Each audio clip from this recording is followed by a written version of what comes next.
Hey, Sarah Mackenzie here, and this is the Read-Aloud Revival, the podcast that helps your kids fall in love with books and helps you fall in love with homeschooling. In the last couple of episodes, I've been sharing the sessions that I did at the Great Homeschool Conventions in 2023. Episode 230 was all about helping your differently wired kids fall in love with reading, and I was joined by my good friend Colleen Kessler. Episode 231 was about homeschooling with babies and toddlers. And if you're doing that, you need to listen to that one. So if you haven't heard it yet, go listen to episode 231. Today, I'm sharing the last of my sessions from the GHC Conferences 2023. This one is all about answering that question that plagues us all. Am I doing enough? We all ask it, and we all ask it all the time. So today we're going to talk about it. Here we go.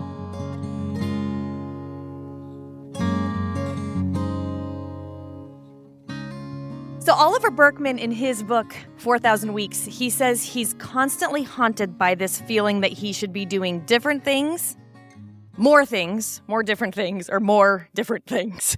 Do you feel that way in your homeschool at all? Yeah. So you're working on one thing and you're kind of thinking about all, like in your mind, you're thinking about all the other subjects and things that we should probably get to.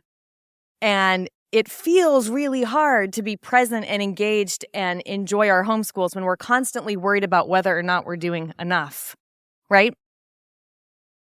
I think this question of am I doing enough is actually like the biggest question that a lot of us are asking. In fact, how many of you in here have homeschooled for like 2 years or less, let's say?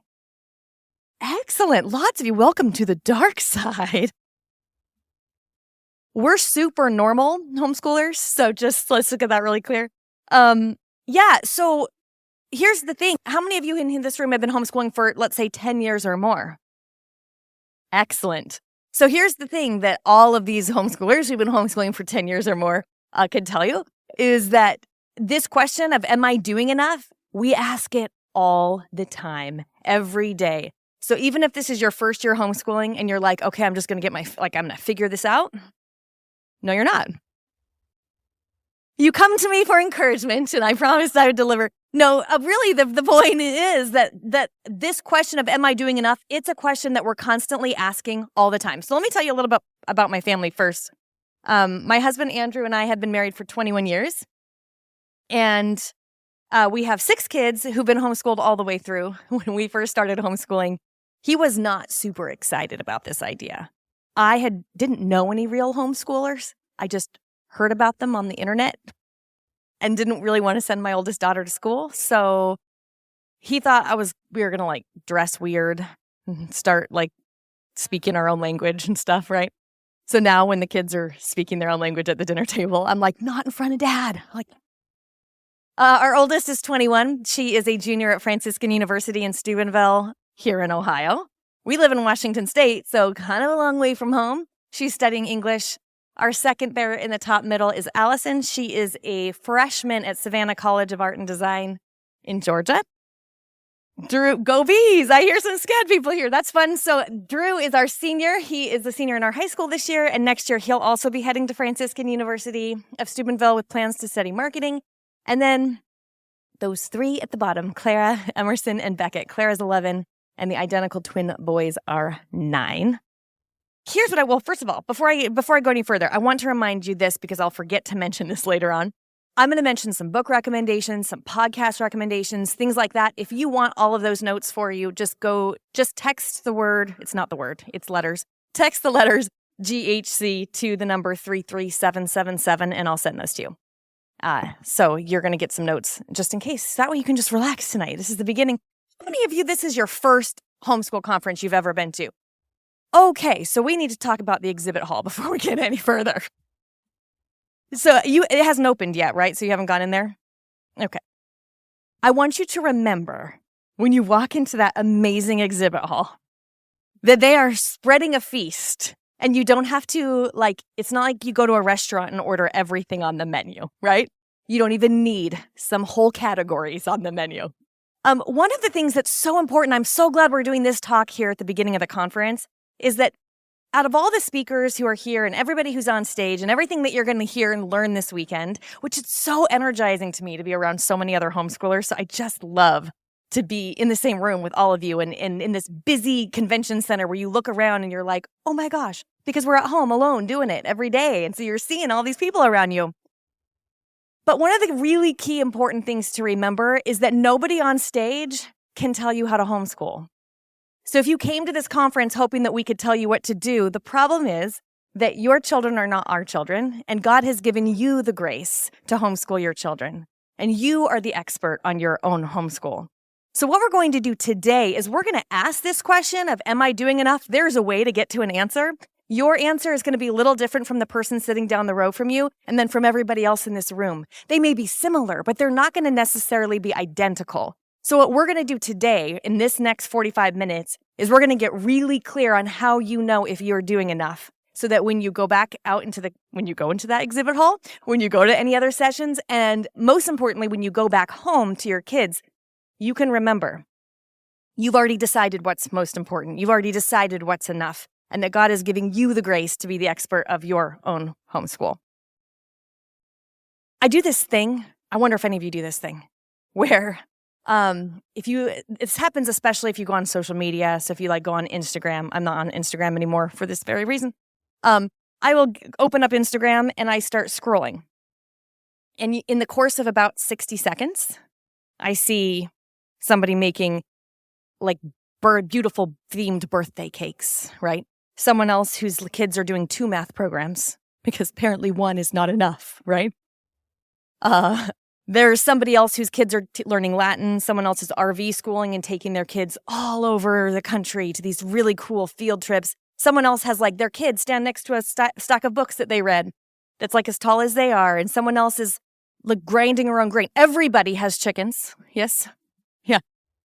And I combine all of these different people into one fictional composite woman, and I compare myself against her. And then in 60 seconds, I see all this, and I look up at my house, and I don't know what you see at your house, but it does not look like it was on Instagram. And all of a sudden, I feel like I couldn't possibly be doing enough. Look at all these things other people are doing. And I forget those are 30 different people. And there was something that they were all trading off to do that thing as well. So hard to keep our eyes on our own work, isn't it? But it's really, really important. So I think the first thing to ask ourselves is, what do we mean when we say, am I doing enough? How would you finish that sentence? Am I doing enough to, what are we most worried about? Is it get your kids into college, read on grade level, finish the math book? Am I doing enough to make sure my kids have everything they need before they get to high school age? Tell me, just call out anything that comes to mind for you. Am I doing enough to what? Get them graduated. Yeah. Which is the goal, to get rid of them, right? Just kidding, kids. I don't actually mean that. Okay, so yes, to get them graduated. What else? Raise a what? A functional adult. Very good. Yes, we want to raise functional adults, which we really worry about when our kids are 17-year-old boys about to go to college and, right? Theoretically speaking. Completely. My 17-year-old says, nobody bakes anything good around here anymore since Audrey's gone. Audrey's my oldest. And this is true, actually. So I was like, you could fix that. You could bake something. And he's like, yeah, I don't know how. Do they make kits for this? I think he's thinking a Lego kit, kind of. And I shouldn't even tell this story. You're all never going to listen to a thing I say after this, right? And so Clara, the 11-year-old's like, do you mean a cookie kit, a cookie mix?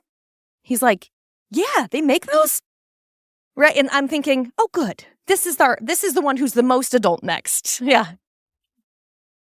And then what happens to me, and I don't know if this has ever happened to you, where you're at church and you realize that your 9-year-old doesn't know how to tie his shoes or something, right? And because you've always bought Velcro, because that's why God made Velcro, right? My husband was like, in order to teach our twins how to tie their shoes, we should buy them shoes with ties. And I'm like, why would we do that to ourselves? How about we just buy a couple of strings for them to practice at home? Not when I'm trying to get out the door for church. How about that? But what I do is I tend to go global. They don't know how to tie their shoes, or they say something like France is one of the United States of America. And I'm like, I'm failing you. Surely we are not doing enough, right? I kind of go global. So one of the things that I think we can think about when we're asking this question of, am I doing enough? And we ask, am I doing enough to make sure my kids get into college? Or am I getting enough to... And when you're thinking in your mind, how will I know that I'm doing enough? Well, if I was to answer that question, I could say, I'll know that I'm doing enough when my kids get into college. There's just a little problem because you're done at that point, right? You can't do anything about it. And I think even when we ask the question, we all get a little bit uncomfortable because we know that our kids are not recipes. So it's not like we can say, how do I know I'm doing enough to have my kids hold on to their faith? Well, we all know very good, faithful parents who have kids who've walked away from their faith, right? Our kids are not recipes. It's not like we read aloud enough and we use the right curriculum and we keep our patience and don't lose our temper in our homeschool. We make sure that we teach them history on a 3 or 4 year cycle. Then we can put all of these ingredients in and out pops a well-educated child. Is just not how it works. And we know that, right? Actually, that's not really how recipes work for me personally, going back to the cookie thing. Actually, I'll tell you a little bit about that because my friend Catherine makes these beautiful, delicious raspberry chocolate ganache cakes. And when Allison, our second, was turning 16, she said, Mom, I asked her, what kind of cake do you want? Like froyo? That's my speed, right? Like Baskin Robbins? You want to go to Baskin Robbins? And she was like, oh, do you think you could make one like Olivia's mom? I'm like, oh, okay. So I call Olivia's mom. I'm like, hey, can you send me the recipe you used to make that gluten-free chocolate ganache cake you make for Olivia's birthday? And she's like, oh, it's so easy. You cannot mess this up. That one didn't make it to Instagram, funnily enough. But actually, this is kind of a lot of times what parenting feels like as well, right?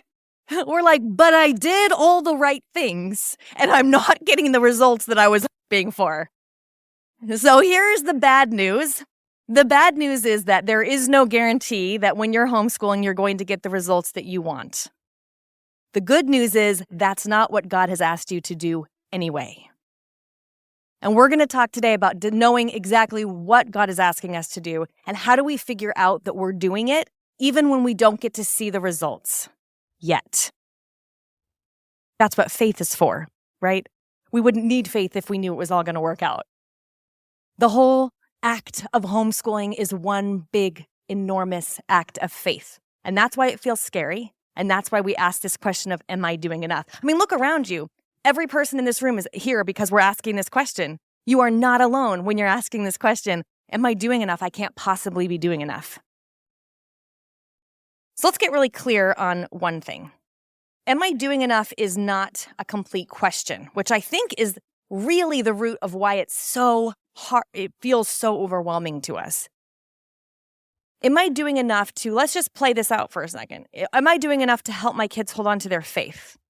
What kinds of things might you do if you were like, I want to make sure I'm doing enough to help my kids hold on to your faith? Just call some stuff out. Go to church, Bible study, pray, scripture memorization, devotionals, yes. Okay, but if you were asking yourself this question, am I doing enough? When you were looking at your kid's handwriting, you've had this moment, right? And you sit down and you're like, I don't know how I've missed this for so long. That is atrocious. Either you're going to be a doctor or nothing at this rate, right? If I was to say, are you doing enough to help your kids get a good math education? Any of those things would be a no, right? Scripture, memory work, memory verses, reading the Bible, going to church. Those aren't really helping them. Okay. So now if we were going to say, am I doing enough to help my kids get a solid math education? What kinds of things would you do? Practice math again and again and again and again. Anybody done long division? Yeah, that is the litmus test. Like if you do not want to quit homeschooling when you are teaching long division, you are of another species. That's amazing. I'm like, I didn't like this the first time I learned it, let alone. But if we were asking ourselves, how do I know if I'm doing enough to give my kids a solid math education? And we answer the questions of practice math. We do a little bit of math every day. We get a math curriculum. Are those things, would that answer our question of helping our kids hold on to their faith? Does that make sense when we say, am I doing enough? That's not a complete question. Am I doing enough to what?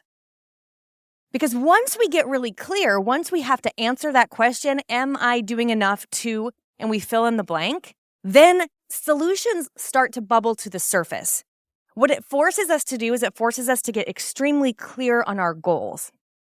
So we could even take this with an example like, am I doing enough to, okay, one of the things that I really like to do with my kids, and I just teach it to them because I enjoy it, and I don't enjoy a lot of things I have to teach them, so I sometimes pick things I do enjoy. Shakespeare. I really like to do Shakespeare with my kids. Now, if I was to say, am I doing enough to, how could I finish that? Well, for me, I feel like if I was to say, I want my kids to have read every Shakespeare play, that is not my goal, by the way, then the natural things that would bubble up, solutions to that would be, well, then you need to read them all, right?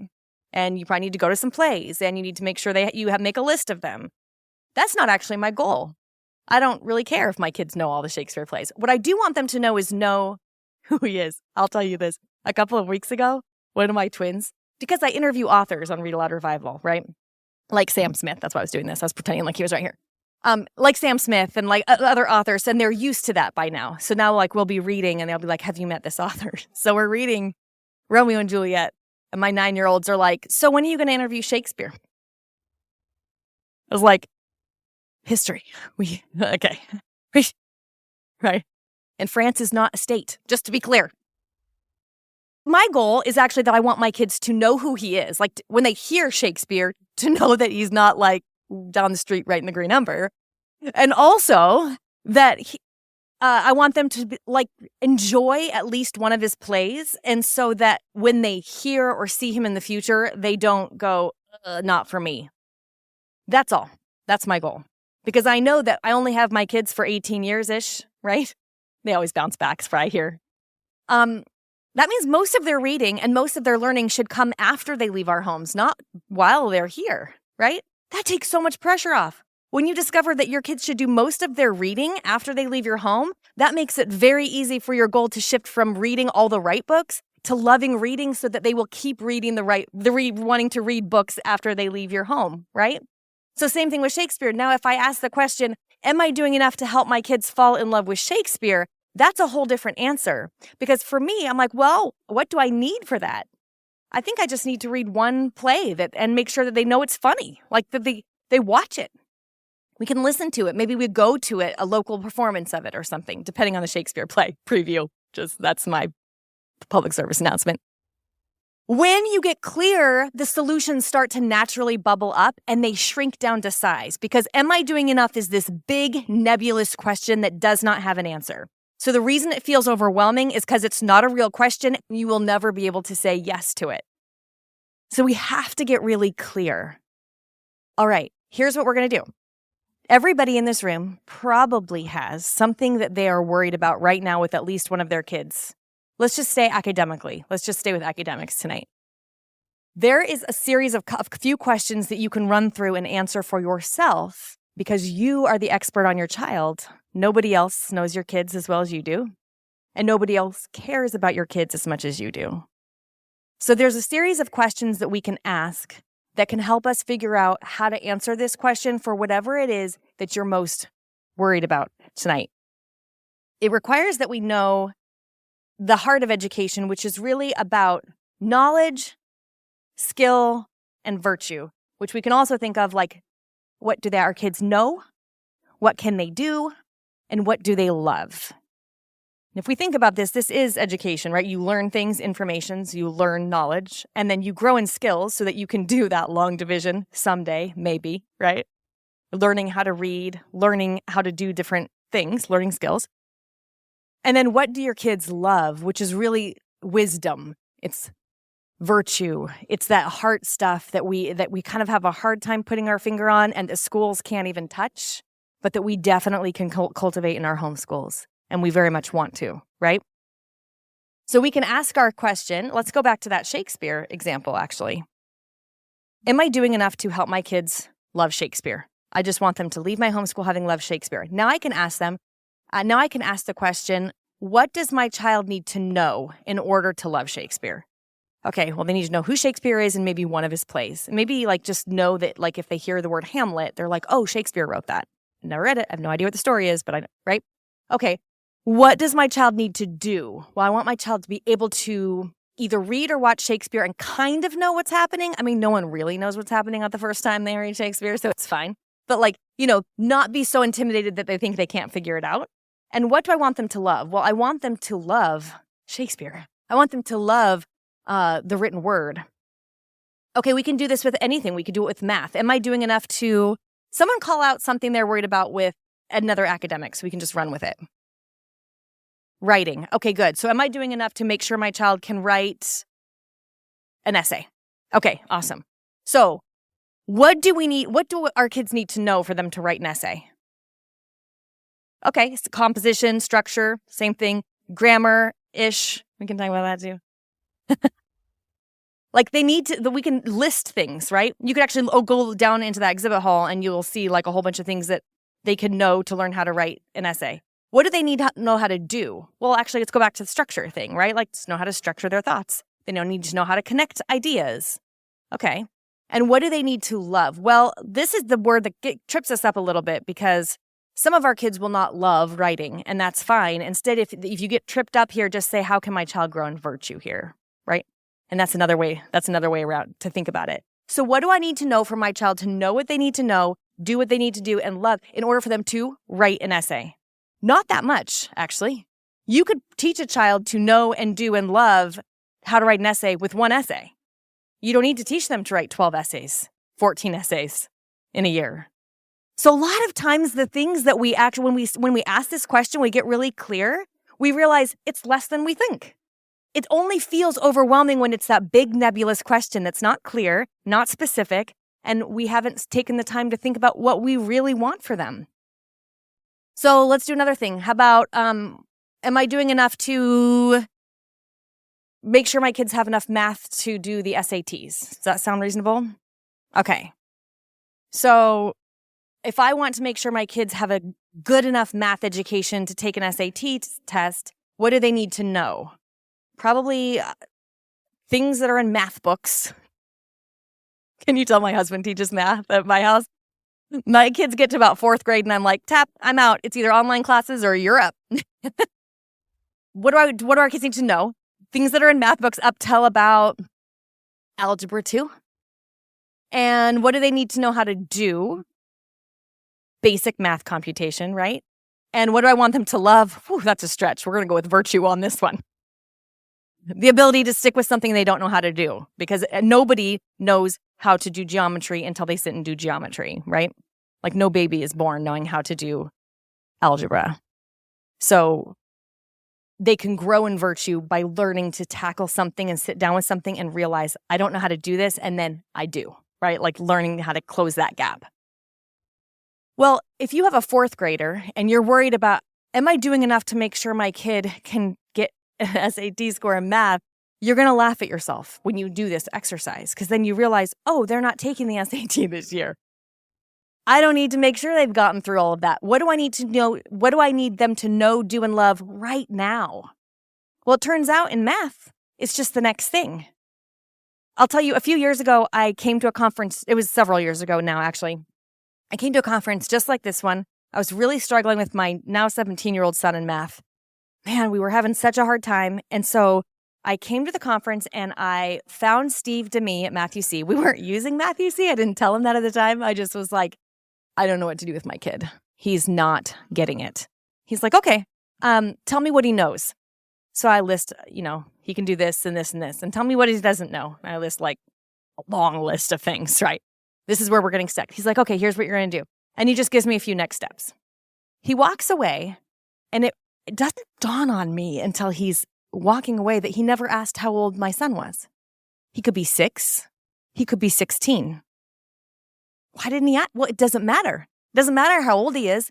The only thing that matters is what does he know so that we know how to get him to the next step. Same thing is true with writing an essay. Same thing is true with reading. It doesn't matter what you think your child should know. The only thing you can do is say, what do you know so we can help you take the next step, right? So then we can ask these questions of, am I doing enough to help you take the next step in math? And the answer is probably a lot smaller than you think. Am I doing enough to make sure my kid can read? Anybody got struggling readers in here today? All 6 of my kids were late readers. We're talking about it on Saturday at, I don't remember what time, 2:30, I think. So come to that session if you can. Am I doing enough to make sure my kid can read? Okay, well, what do kids need to know how to do to read? Well, it kind of depends on the kid, but they probably need to know how to decode words and sound out letters for a really long time for some of them, right? And they need to be able to do that like slowly over time, and they need to love stories, because if they don't love stories, then they're not going to want to read for themselves, right? So now I can ask myself that question. I've got a kid that's not reading. How do I know if I'm doing enough? Well, a little bit of phonics, like 10 minutes a day, and a lot of read-alouds, and time is enough. And the tricky thing is, and I'm going to talk about this Saturday too, that third piece is the hardest one because we're not in control of it. The good news, once again, is that we're not supposed to be. You were never asked to be in control of that third variable. So when we're asking ourselves, when we start to feel panicky and you start to feel like, I don't know if I'm doing enough, and you're going to feel it when you go to that exhibit hall, you're going to walk and see into there and you're going to see a whole booth that's like, I didn't even know this subject existed, and now I'm pretty sure all my children need it, right? And I'm going to rearrange my whole schedule in order to make it fit. So you can ask yourself, what do we need in order to get to where God has given you a unique vision for your homeschool. He's given you unique kids and unique circumstances, and I do not believe that you need any big curriculum overhaul or just the right books or just the right lesson plans to fall more in love with your homeschool, because God has given you the kids in your life today, your family today. This is the day the Lord has made, not the one where you have everything figured out, not the one where you're like, we did the best homeschool year ever. We all do that, right? At the beginning of the year, we're like, this year, this is going to be the best year yet. Like, I am taking the shrink wrap off the science curriculum this year. But this is the day the Lord has made, even if you're overwhelmed, even if it doesn't feel like it's the most amazing school day you've ever had. What do we need to do to make sure we're doing enough? Here's what we're going to do. Think in your mind of the one thing that there's probably more than one, but just pick one for now. The one thing that you're worried about, that you're kind of hoping to figure out, maybe you're hoping to figure it out this weekend, that you find yourself when you're in your homeschool, you find yourself going, I just don't think I'm doing enough to, what is it? What subject is it? Is it math? Is it writing? Is it reading? Is it history? Is it science?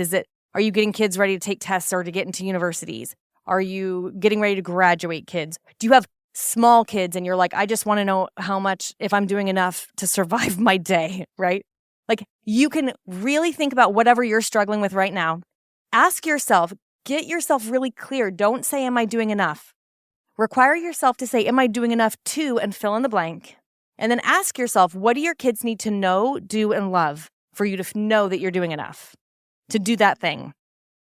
Just like we've been doing. So how do I know if I'm doing enough to teach my kids to write an essay? You just run down that know, do, and love. I'm going to give you a second. If you have a paper and pen, get out a paper and pen. If you don't, grab your phone, because I know you have that, and open up the Notes app. And I'm going to give you about 3 minutes. And think through, you can pick one thing per kid. You can just think of one thing, the one thing that came to mind first when I said, what are you most worried about in your homeschool right now? And run through this right now.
Anybody get some clarity?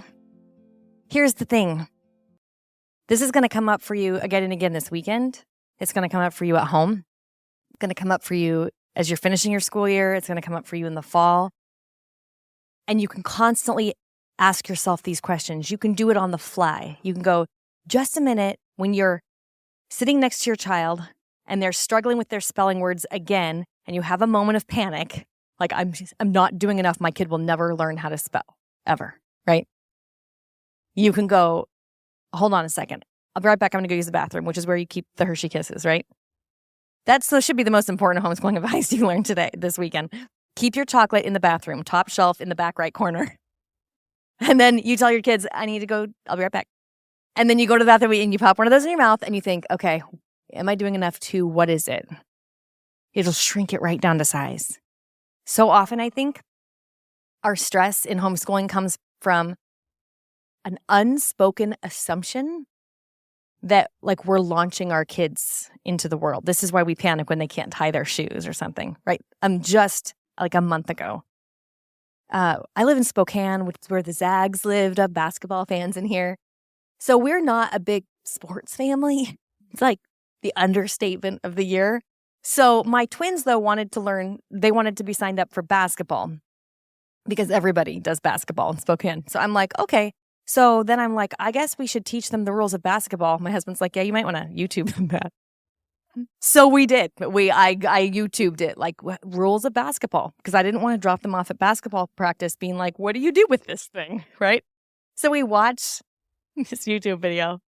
And then the very next night at dinner, my husband's saying something to our older son about baseball. And one of the twins is like, which sport is baseball again? My husband's like, these children can recite long passages of Shakespeare in perfect British accents, but they do not know what the basic sports are. You do realize we're raising American children, right? In that case, it was just like, oh, funny, because it's fine with me. Their wives will thank me one day that they can recite Shakespeare and don't know what baseball is. But it's not so funny when they say something academic that you're like, oh, we should have done that. I've got one more. I'm telling all my most embarrassing stories tonight, but my son is 17. He'd love it that I was telling this story, I'm sure.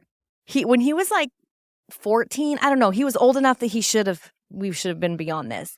My husband took all of our kids to the bank to get their own savings accounts. And when they did that, she was the teller, they did the paperwork, whatever. And then she's like, okay, you just need to sign here. And she was like, okay, so just write my name. She's like, yeah, like your signature. And apparently, I wasn't there, but apparently he gives her this blank face. My husband's telling me this, and I'm like, I mean, we read about John Hancock, so I don't know. Anyway, so he's like, he's like, has a blank face, and she's like, your name in cursive, blank face. So she looks at my husband, she's like, what are they teaching kids in school these days? He was like, I know, right? The younger kids are learning cursive, don't worry. But anytime this comes up, anytime you kind of get like, I'm not doing enough, you might not be. And actually, I feel a little bit compelled to tell you that in many, many cases, you probably aren't. But once again, we have to stop and ask ourselves what we're being asked to do here. If I was to put a tomato seed in any of your hands and say, turn this into a tomato, could you do it? You can't do it. I mean, you could do something, right? You could take it home. You could prepare some soil. You could water it and pull the rocks out, and you could plant that seed, and you could feed it and water it and make sure it has enough sun. But you can't turn a tomato seed into a tomato, which is not a problem because we've never been asked to do that.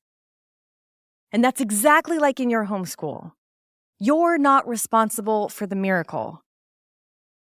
Our job is to get up every day and to this day that the Lord has made, help our kids take one more step, which sometimes is not forward, right? Anyone who's taught a kid how to read, anyone who's potty trained a toddler knows that it's not a straight path, right? That's not how it works. But it's kind of like if we were to plant that seed and then we were like to dig it up to make sure that the roots were there. You don't get to do that. That's what faith is for. We can imagine Jesus on the hillside with that crowd of 5,000 people who are hungry. I love to imagine this because I don't know if you do this, like we'll be like on a family trip and I can tell, like especially when our kids were younger, like it's getting close to lunchtime and like we need to get food now. And my husband's like, we got time. Lunch isn't for another hour or two. And you're like, I don't think you understand. Once everybody melts down, there's no getting them back, right? So I can imagine the disciples being like, no, like for real, Jesus, you need to send them away. They're hungry. They're going to be hungry, which is how I feel every Tuesday morning, right? My children are hungry. There's more of them than I can handle. And I'm like, send them away. Put them on that bus. But what strikes me is that Jesus could have instantly fed everybody in that crowd, but he didn't. That would have been more impressive, probably. Would have been more of the talk of the town, more jaw-dropping. He didn't. What he did is he said, bring me what you have, which wasn't very much. It was a couple loaves of bread and a few fish. He said, bring me what you have, and then he made it enough. So you run through these questions to find out what are you supposed to do? How do you till the soil? How do you plant the seed? How do you bring your basket? Your job is not to work the miracle. Your job is to bring the basket. And he's responsible for the miracle. For several years, we haven't done it in a while. Some friends and I went to this cabin it wasn't a cabin. She called it her summer. You have any friends like this? They're like, come see my cabin. You're like, pretty sure this is bigger than my house. But yeah. So we would go, a few of us who are homeschooling together, we'd say we were planning for our homeschools. We were a little bit. We'd spend 1 or 2 nights out there and we would plan for our homeschool co-op. And this is my first year out there. We just moved to Spokane. So I live in the Northwest, right? So there's like all these evergreen trees and glittering lakes. It's beautiful. So it's really early the first morning. I've never spent the night away from my kids before. And I'm like up because like my body's like, where are the babies? And they're not here. So anyway, I'm going to go on a walk. Like this is going to be great. I'm going to go for a walk. Everybody else is asleep. So I put my earbuds in and I start to go on this walk. And nobody knows where I am, but that's fine because I'm just going on a morning walk, right? And I hear some snap, crackle. I'm like, oh, there's deer out this morning. And I keep walking.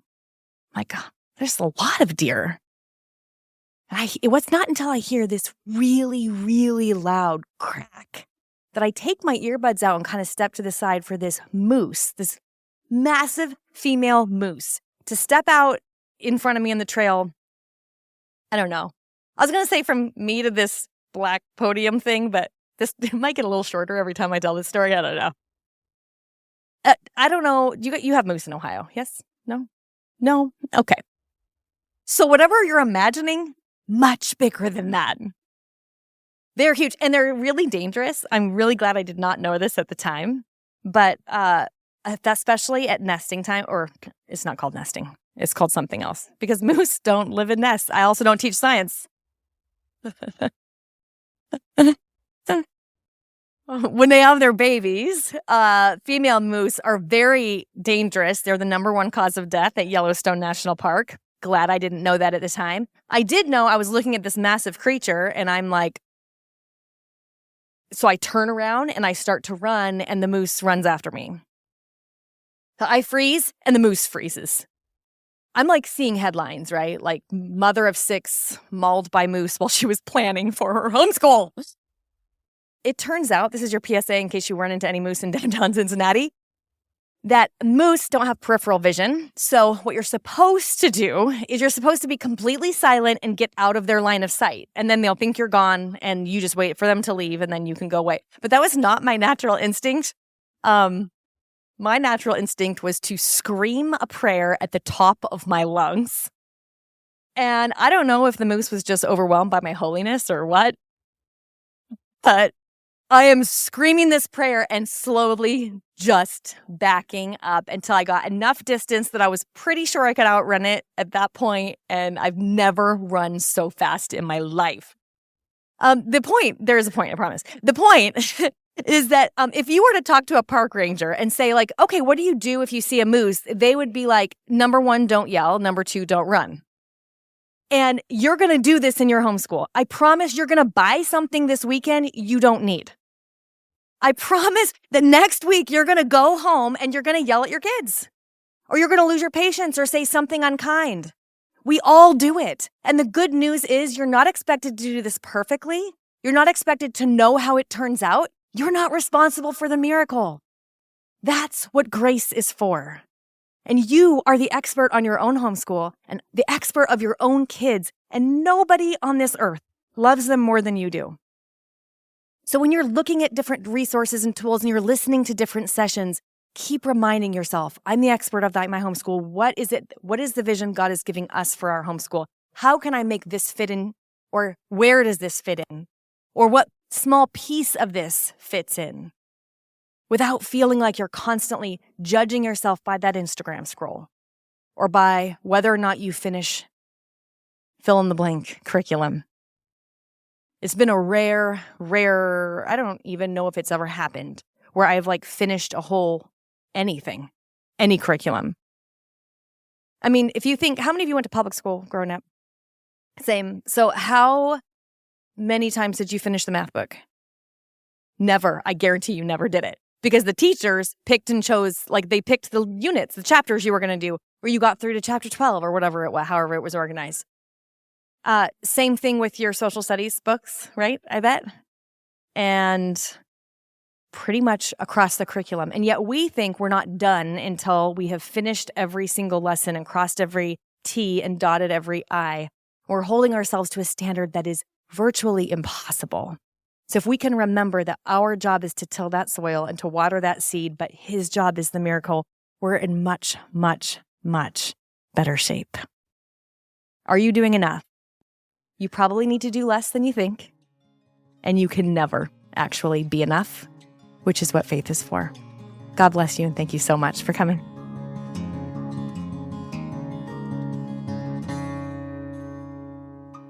I hope there is some takeaway from this session for you, something you don't want to forget, something little even that can serve you in your homeschool today.